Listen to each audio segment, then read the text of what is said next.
Live? Huh. Well, okay, we're live.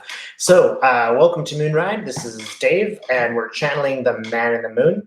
I'm going to answer some of the questions that you have sent in for me.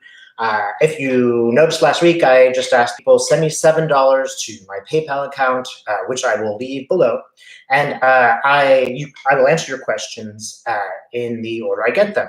I've answered a couple of them. Here's a few more. Just 2 or 3 requests. Number one, when you send in your questions with your $7, just be very clear about your questions. Try to make it one question, because sometimes when people are asking one questions, they actually put in like 10. It's a little bit problematic because I can't answer all of them.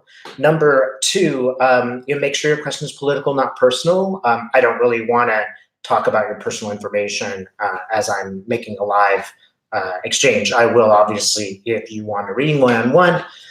Number three, ignore the trolls. I don't know if I'm going to even see trolls today. It looks like I don't see anybody's comments, which is fine. Oh, hello, Noel. Okay, so obviously somebody's watching. Thanks. It's one of those things where you're going to see some trolls here, you guys, and this is practice. Hi, Helen. This is just a practice. Hi, Lori. Hello, everyone. This is just a process where you're going to see trolls. We're going to have to practice just ignoring stuff that doesn't matter, because most of the time, if you notice, I have my eyes closed. Okay, you're all here, man. I see you. Hello, hello, hello. Hi from California. Hi from Vermont. Somebody's up late. Okay, so I'm just going to pull in the channel a little bit here more, and I will answer the questions again. If you send me $7, I'll do this online next week. I haven't picked a time yet, but by the end of this week, I will pick a time where I'm always answering these questions, because it's really fun and I'm really enjoying the live stuff. Let's just make sure we're all online here.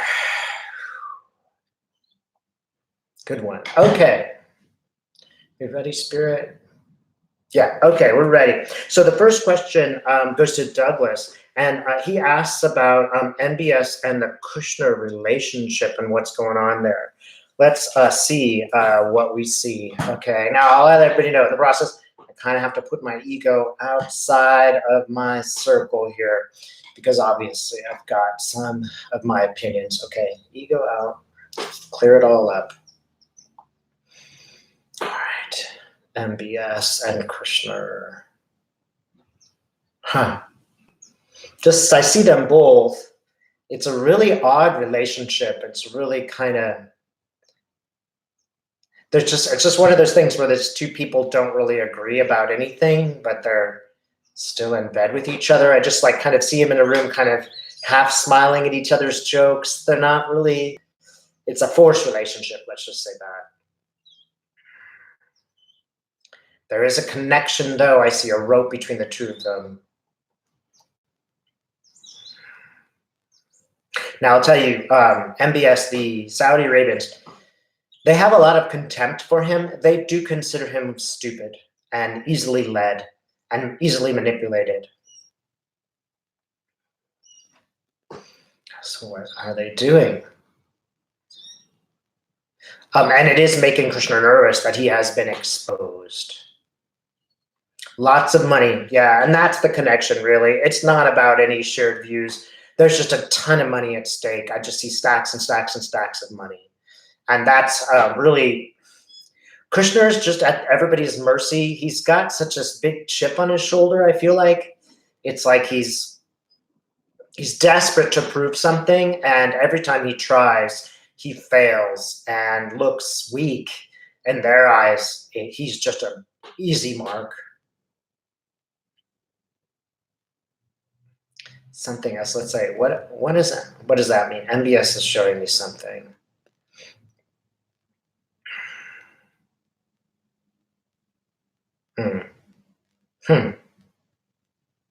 Well, MBS, the Saudis they keep showing me women in veils. I don't know if there's something going on with Kushner and these women, but it seems important that they're showing me this. There may be some other kind of link. Some link between Kushner and these women. They seem to be quite That is the Saudis, which is kind of laughing and laughing and laughing. Like, look how stupid he is. Look how corrupt he is. And they are corrupt. So they really enjoy corrupting others. That's like just a really dark feeling that I have. Okay, we're walking into a place, into a palace.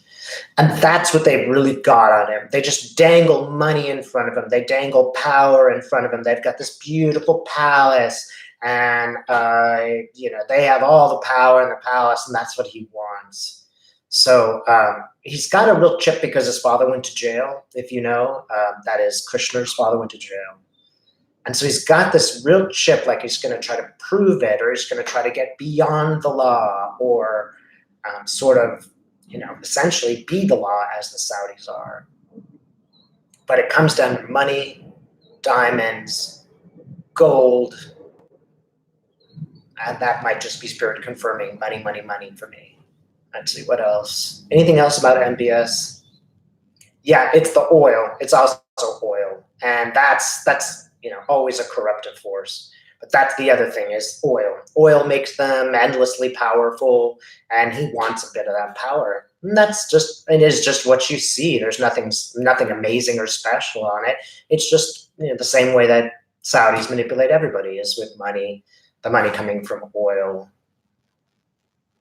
All right, so let's take a look at Denise's question. Denise has this question about Justice Kennedy's son, who worked for the Deutsche Bank.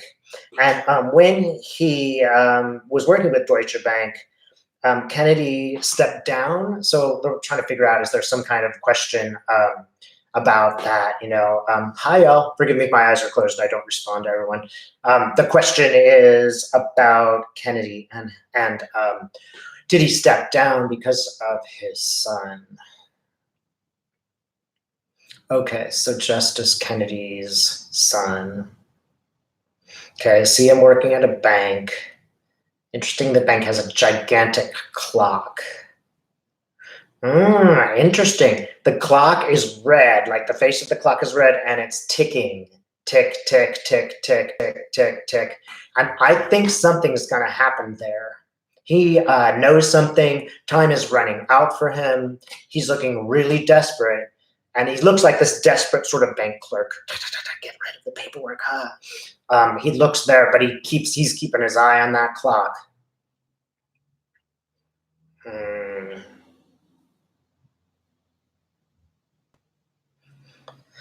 Now, I don't get the feeling that Justice Kennedy knew about this specifically. I think he, generally speaking, was out to do what he was going to do, regardless of the son. He doesn't seem to even know. He's just shrugging like, well, I don't know. Maybe that means he's covering up. Let's see. Show me more about Kennedy's. It's interesting because he's taking off his robe.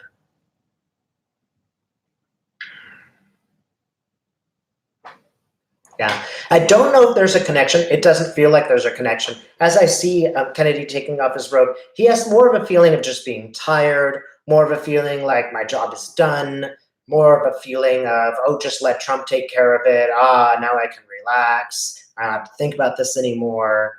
It's more of frankly, a dereliction of his duties as opposed to a real reason.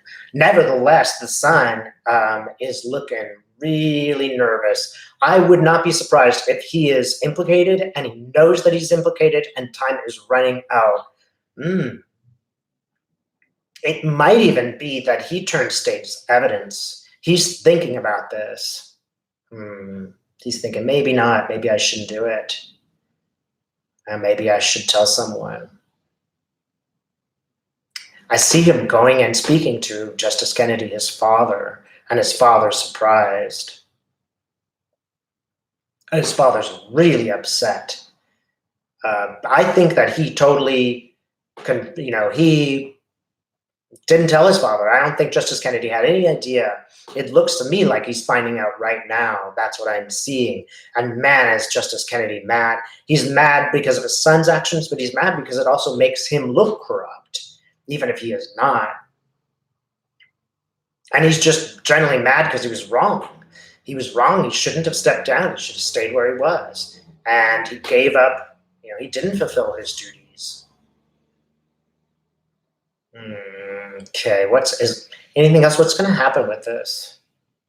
Something's going to happen with this. Junior, I don't know what his name is, but he's going to, like at the stroke of midnight, something happens. He either gets inspired to go and tell them the truth, or they find him out and he's going to be in very serious trouble. If you're watching right now, Mr. Young Kennedy, I would say go turn state's evidence. This is going to look really bad for you. I do not see you escaping prison. If you don't, this is what's going to happen. You know what's going on at Deutsche Bank. Yeah, Anything else? I think he will turn state's evidence. I see the gate opening, the prison gate opening, and him walking out and being like, I just got out of that one. So don't be surprised if you hear more about this story. It is not over, and it seems like it's fairly close to exploding. Like I see it as like 1:45. And believe me, the justices on the Supreme Court are shocked at this. They're pretty disappointed. They understand that this totally undermines everything that they say and do and believe. And it just more and more of these events are exposing the reality behind these institutions that we think are sacrosanct. Right. Let's see. Okay. What will be the lesson learned in the next generation? What will they have figured out from this whole experience of Trump and Mueller? And really, the person who asked, they did not give me their name, but they asked about this generation and the next generation. Yeah, it's looking like textbook stuff. This is something that people will study as much as they study anything else. They will study this period in time with real surprise and a lot of effort.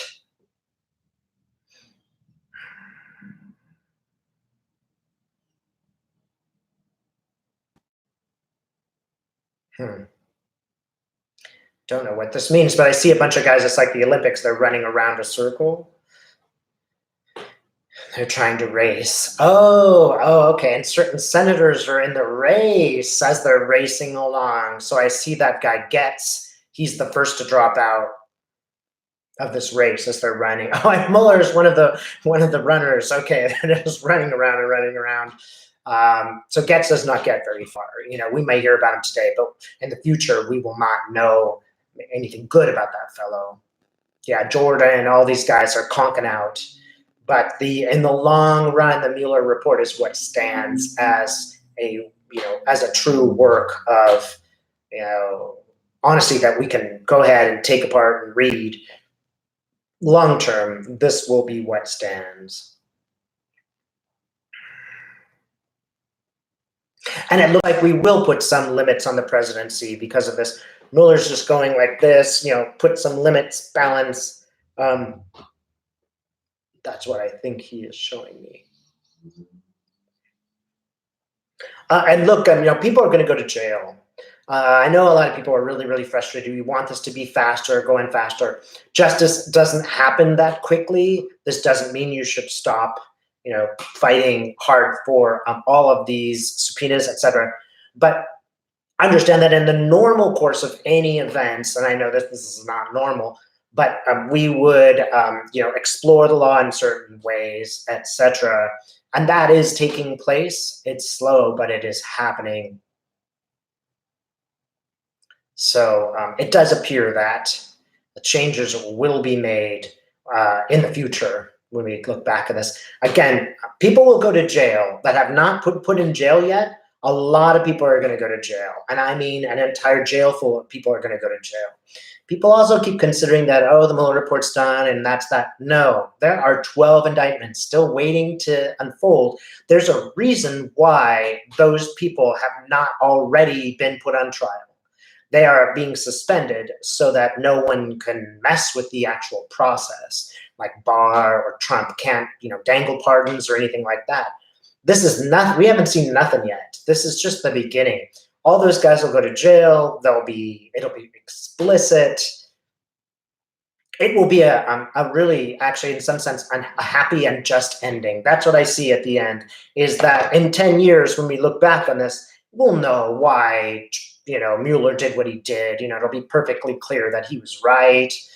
Again, I understand the impatience. Don't stop prodding your politicians, but it looks good. I mean, I see justice. I see sort of, actually, Mueller's kind of rising in front of the Supreme Court as a, revered figure.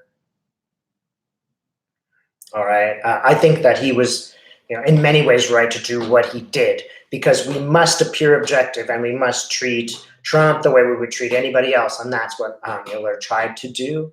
So that's what people will get out of this. Ultimately, that Mueller was an honest and just and nonpartisan actor.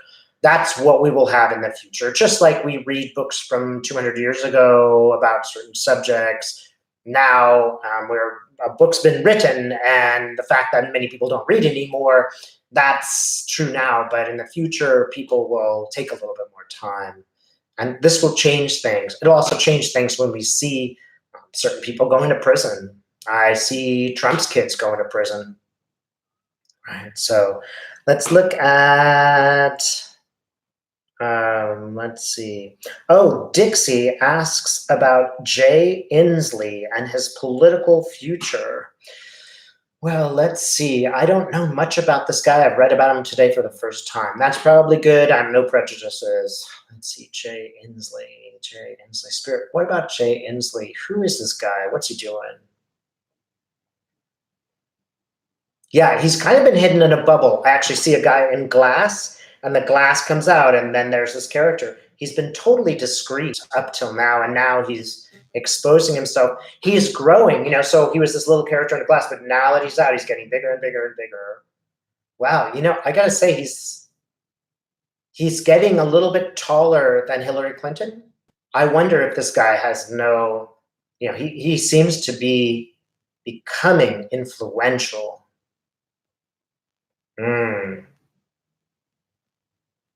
Now, he is controlling things in a way that I don't really appreciate.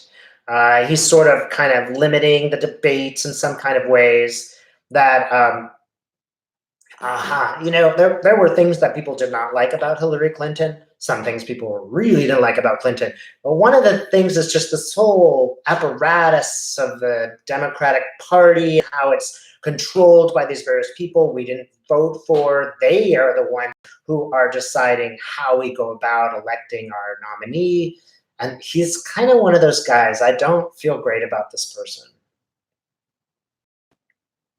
He's a bit conniving. I think that he's not honest. He is sort of in league with money. If he doesn't actually steal it, he's in league with it.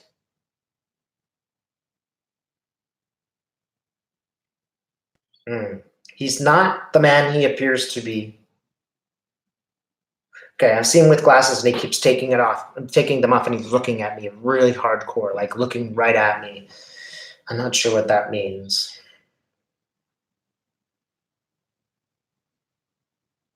I guess that it's like an appearance of being honest and speaking face to face, but behind his back, he's fiddling with money. He will become powerful. This guy's he's not a fainting violet. He will get power. Yeah, he's, I see a big gold star where he was standing. So he'll get some power, but it may not last, as one portion of the star is cut off, the top, the head. Is that what that means? Or is it just like tentacles going out to different places with no brain? That might be a little bit closer. I think this guy's going to do a lot of stuff in the background. We won't necessarily see or hear that much from him, but he's doing a lot of things in the background. They're not necessarily terrible, but they're certainly not good. They're not about open government. And he's not doing it for the good of our society. To some degree, at least, he is he's doing it for his own benefit. Like he's doing it, there's money, right? And that's his main goal, is the money. Yeah, I just get a little bit of a return to the same politics from him. Janice asked this question about Nader, and this was the guy who just got in trouble for importing child porn, and whether this will come out before August. They also asked, other connections, like is this connected to people within the Trump administration, and will it help bring him down? Let's take a look.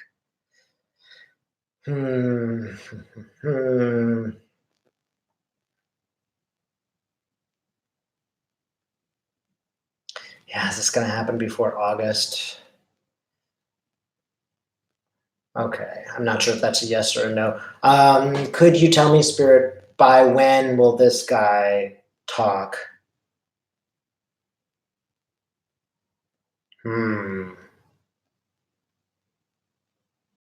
So let's ask this. Will Nader, I think it's Nader, sorry. Will he testify?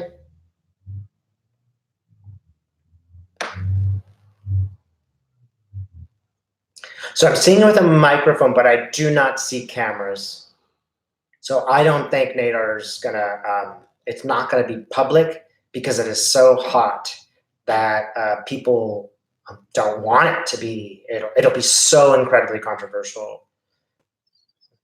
For me, that why not? But there's a way that they're keeping him out of the off the television. Mueller did know about some of this stuff. Obviously, he interviewed him extensively, and Mueller's pretty disgusted by this guy, as well he should be. So are we going to get anything before August? It's funny, I keep seeing a guillotine, like the guillotine's going down, and I don't know what the guillotine means. Is that the end of Nader? Is it the end of Trump? Or is it just something's getting cut off?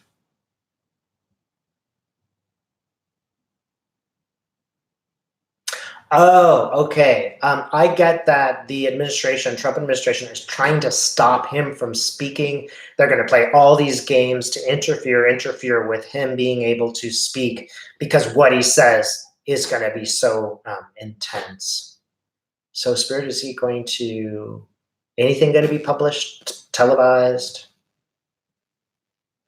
So we will hear his words. We will get his testimony. We will read about it. We might not see it.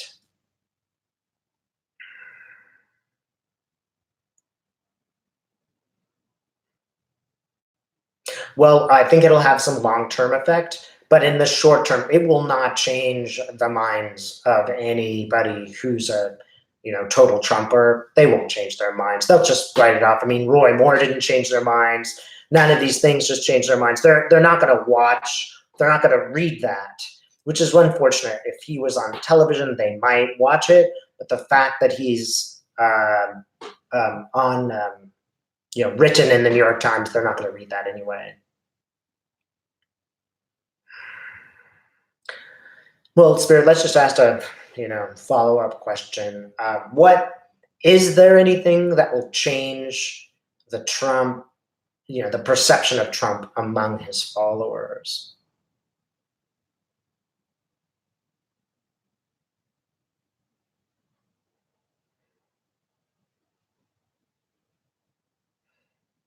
This is often what I have seen with Trump. People will really eventually just become bored of him. There's this whole thing where, people are listening and everybody, you love him, you hate him, you can't stop watching him, right? You're not watching Bernie Sanders because, he's boring. He didn't break any laws, but instead we're fixated on this guy because it really is real primetime live entertainment. But there's a certain point where I see Trump is on a hill and people are turning away from him and looking elsewhere. And part of this is because they have real problems that are not being solved by Trump's behaviors. There's There's just better and more important things to deal with. You don't go to a Trump rally when you can't put food on the table.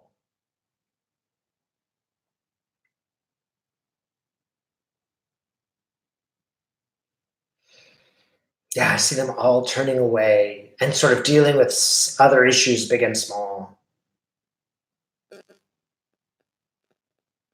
Yeah, and they kind of start turning off their TV sets too. I think they might stop watching Fox just because they don't have time, or they're sort of disillusioned a bit with what they've been told, and they just they're not necessarily going to go and admit they were wrong. They're just going to say all news is bad, kind of people, and they're just kind of withdrawing. They're not necessarily changing their mind. It's more of a withdrawal. It's not a they're not signing a peace treaty.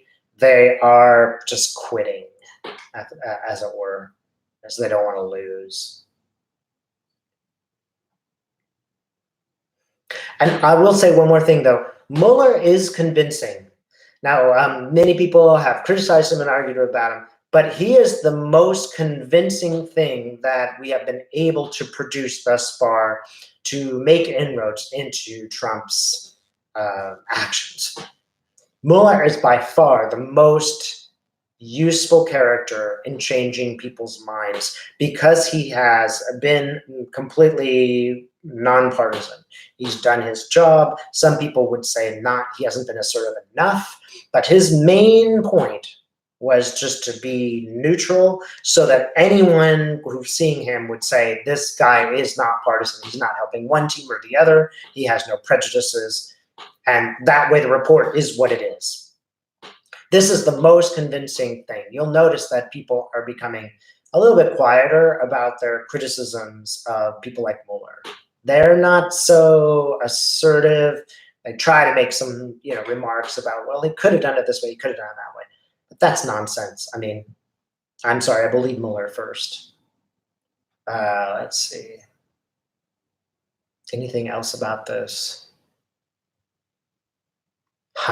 Here's an interesting image. It's an apple and it's been eaten, and I can't help but think of the Garden of Eden. Once you bite of the fruit of knowledge, you bit the fruit of knowledge. That's knowledge. That's what you're going to get out of it. It's you can't put the apple back. Once people start reading and they start learning about this stuff, they won't be able to put it back into a bag. Think about other important things that have happened in our time where they were just brushed under the rug. You could think of, for example, war in Iraq. Even though we found evidence, it was just brushed under the rug. You can't really brush Mueller under the rug. And will Mueller testify? I'm asking this again. Yeah, he's going to testify. I think before I said around the 1st, and I think I said 1st August before. Is that still right? It still feels like August, but I'm not certain. I can't say for times exactly. So, Spirit, one last question. What advice would you give our viewers? How can we live in this very difficult time?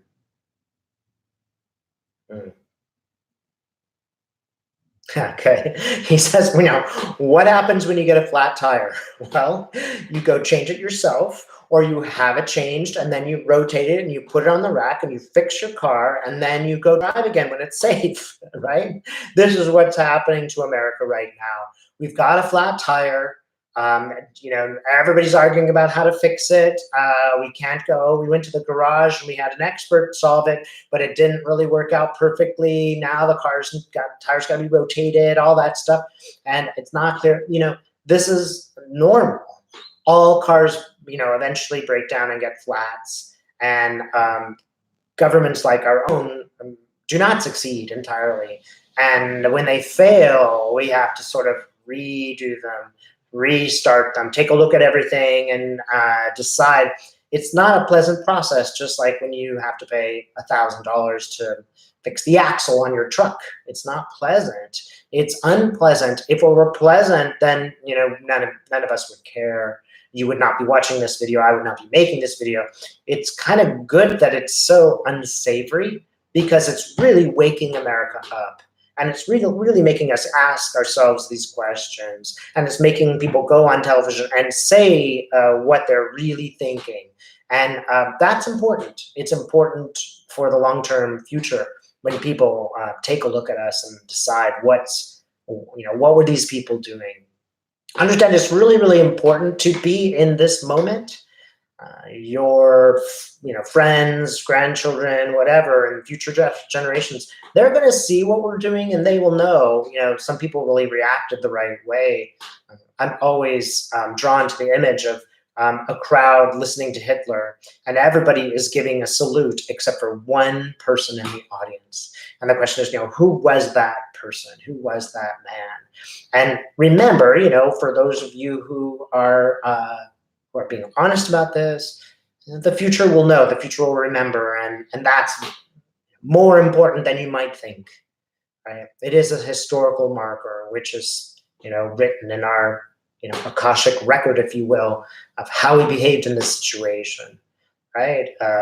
It's not easy. It's really not easy. We need to know a lot of things before we act, and at the same time we have to act. It's not easy. So accept that that what we're doing, even if we make mistakes in addressing this, is all commendable. It's all worthwhile. Nadler will make mistakes. Nancy Pelosi will make mistakes. Then we learn from the mistakes and we move on. That's the message here. Just remain active, but don't beat yourself up over every single mistake. All right, let's see. Yeah, voting for Elizabeth. Yeah, I think a lot of people are tuned into Elizabeth Warren. Yeah, I locked them up yesterday. Yeah, you guys, I totally agree. So thanks so much for participating. And I will again do this next week. Haven't picked out a time.